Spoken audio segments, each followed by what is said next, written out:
Being killed in the fighting. At least 300,000 people have been forced out of their homes. Well, Al Jazeera's Jamela Alindogan joins us live from an evacuation centre in Iligan city. Jamela, it is Eid, obviously. How are those people in the evacuation camps? How are they dealing with the fact it's Eid and not the best place to be? Well, we did walk around and we spoke to several evacuees. Some of them, most of them are in fact home-based, which means that they're staying with relatives in the bigger part of the cities. There is a sense of sadness, especially during their tabligh prayers when they welcome the Eid. And they said that this has been the most difficult Eid for all of them, but it has also been where they have the most fervent prayers, in fact, in all of the mosques since.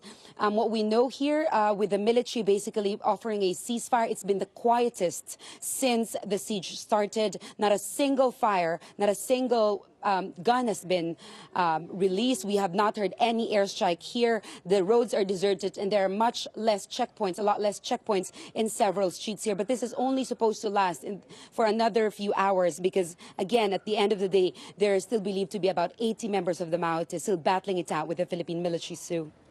The siege has dragged on for over a month now. It seems every other day that the military are saying they're nearly able to take the whole city, but it still carries on. Why is it taking so long?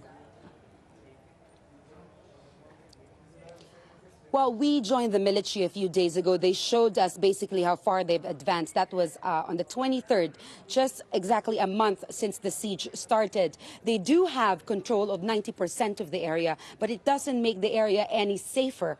We have even come under fire within military territory. So what they're saying basically is that it's a lot more difficult than anybody expected here.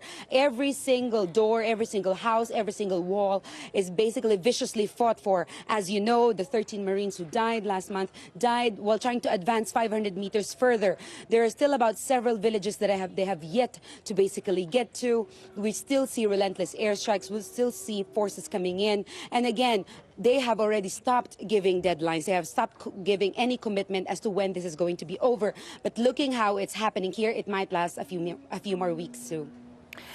And the President Rodrigo Duterte, imposed martial law across the whole of Mindanao when this attack first happened back in May. How are people coping with that, with the fact that right across that province they are dealing with martial law?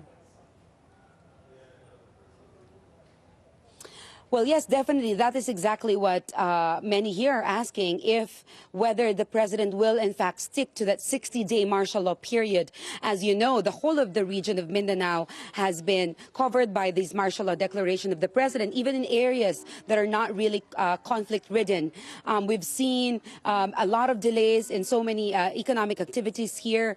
We've seen basically increased number of security forces, state forces in the streets. And at the moment, still, the Supreme Court is about to decide whether, in fact, imposing martial law all across the Mindanao region is justified. We're sensing, we're getting a sense of impatience from so many civilians here. They understand that there is a need to impose martial law to expedite operations going after several armed groups. But you know, martial law has not, in fact, stopped offensives here. Just a few days ago, another rebel group, the Bangsamoro Islamic Freedom Movement, launched an attack in one of the schools in another part of Mindanao. So this is one of the challenges of basically the Philippine military, is to not just make sure that martial law is in place, but also how to make it effective and how to have a political objective beyond the military operations here in Mindanao, Sue.